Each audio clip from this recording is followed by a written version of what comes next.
Hello everyone and welcome to this video. Today we will be talking about shift registers. We'll go into some detail about what they are and how to create and implement them. Before we jump onto registers, let me provide a brief introduction to flip-flops. Since the function of registers is to store information, flip-flops are essential in creating registers as they can store information. Flip-flops store precisely one bit of information, so either a 0 or a 1. Therefore, in order to store n number of bits in a register, n number of flip-flops are required. For example, if a computer needs to store 32 bits of data, the register needs to have 32 flip-flops to hold it. Now, onto registers. A register is a storage device used to store binary data by connecting a number of flip-flops in series. If these connections are made in a way that the output of one flip-flop is the input to another flip-flop, then that specific register is called a shift register. The data in shift registers move serially, which means that the data is shifted along in the desired direction one bit at a time. In this video, we will continue to look at 4 specific types of shift registers: shift left registers, shift right registers, shift around registers, and bidirectional shift registers. Here you can see on the screen, we have a shift left register. You may notice that the output from one register connects to another register, which is the defining feature of a shift register.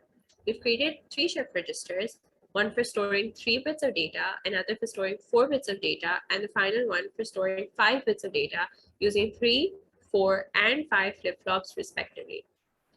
On the right-hand side, we have our input data.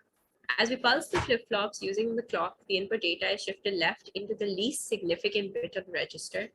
The current elements of the register would then all be shifted towards the left. So the data of stage A is shifted into B, the data of stage B into C, and so on. The data present in the leftmost flip-flop is truncated from the register. Now, let's run our implementation of the shift left register. First, we load in a 1 into the register. For this, we have turned our input bit to 1. Now, as we pulsate the clock, we see that the value in the input bit has shifted towards the left into stage A. All the values that were previously in the register have shifted to the left from A to B, from B to C, and so on, and the value in the leftmost flip-flop has been truncated, although this change is less noticeable right now. Let's shift in a 0 into the register now. For this, we turn the input bit to 0 and pulsate the clock. As is now noticeable, the 0 has shifted left into A, while the bit in A, which was 1, has been shifted further left into B. Continuing from this, we will alternatively shift in a 1 and a 0 into the register. With this, we can see that none of the original elements of the 3-bit register remain in it. With 3 shift pulses, we have erased the entire original state of the 3-bit register. With this 4th pulse, we have removed all the original elements of the 4-bit register. The bit 1 that we started with has been removed from the 3-bit register. The 5-bit register, however, still has one of its original data bits remaining. The 0 that was initially at A has been shifted to E. With that, we can make a common sense deduction that in order to remove all the original elements for an n-bit register, we need n number of shift pulses, and in order to move the leftmost bit to the rightmost, we need n minus 1 pulses. Now let's take a look at the shift right register. This one works similarly to the shift left register. The difference here is that the input bit is moved into the most significant bit of the register, and the bits currently in the register are shifted to the right. So the data in stage D is moved into stage C, the data in C into B, and so on, while the data inside the rightmost bit is truncated.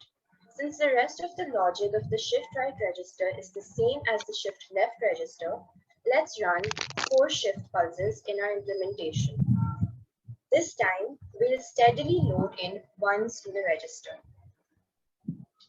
As you can see, the input bit, which has remained 1, has been continuously shifted into the register, while the original elements have all been shifted towards the right. Now as we load the zeros to the register for 4 shift pulses, we can also notice that all the original values have been shifted out of the register, being replaced with the alternate value of 0, and the register is reset to what we initially started with. Now then, onto shift around registers.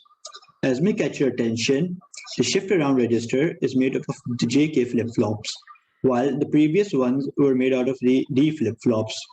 Also, this shift register does not have an input. Rather than moving data into a register, this specific type of shift register is used to move the currently present data around it. Additionally, the data present in the last flip-flop is not truncated. Rather, it circles around to the first flip-flop. This is easily done by connecting the output of the last register with the input of the first register. Hence, we have the name shift around register. The implementation of the register is that you can see on the screen.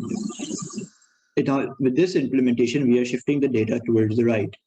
Therefore, the data in stage C moves into B, data in stage B moves into A, and the data in stage A loops around and goes into the leftmost flip-flop. Now let's take the present state of the register that has already been set up and pulsate the clock to see how this works.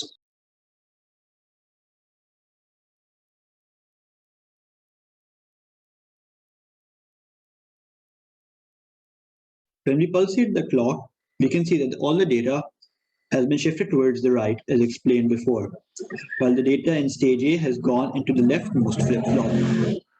Now as we pulsate the clock 2 more times,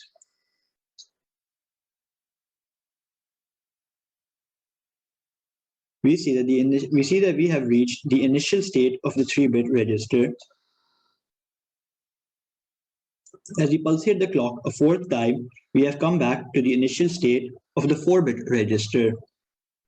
We started with 0101 and the state we have reached now is also 0101. With this, we can deduce pretty easily that in order to come back to the original state of an n-bit register, we must pulsate the clock n number of times. Finally, we have here the bidirectional shift register. This register has been created using D flip-flops. However, the circuitry for this is a little more complicated. The purpose of this register is to shift input data into the register. The direction of the shift, be that shift to right or to left, is left to the user. Due to this, the circuit requires 2 input pins, one for if we want to shift left and the other for if we want to shift right. There is also an additional input pin in order to select whether we want to shift left or shift right. In our implementation of this register, when the mode control is 0, the register will function as a shift left register. And when the mode control 1, the shift register will function as a shift right register. The AND gates have been used to ensure that only one of the input pins affects the state of the register, since both gates can never simultaneously provide a one input as they rely on opposing inputs.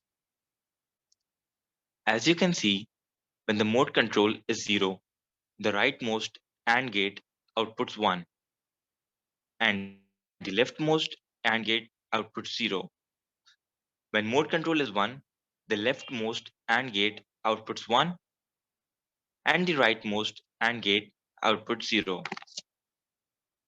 Now let's run the register with mode set to 0. We'll alternatively shift in ones and zeros.